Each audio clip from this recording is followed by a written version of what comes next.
Pasukan artileri Rusia terekam menghancurkan peralatan militer dan personel angkatan bersenjata Ukraina dalam serangan di daerah perbatasan Belgorod.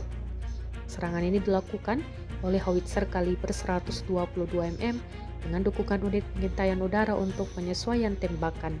Rekamannya diunggah di Telegram pada Sabtu 22 Maret 2025. Menurut laporan dari medan pertempuran, tembakan artileri yang terarah tepat sasaran memberikan dampak signifikan terhadap posisi Ukraina.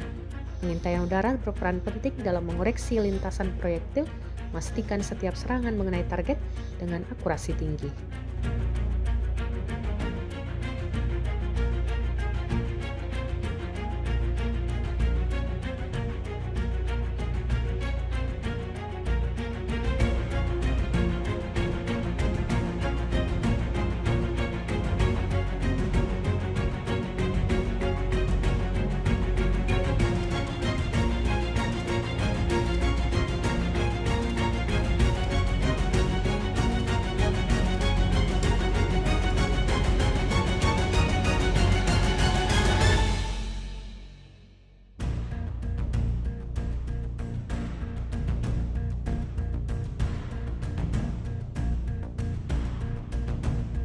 Download Tribun X sekarang, menghadirkan lokal menjadi Indonesia.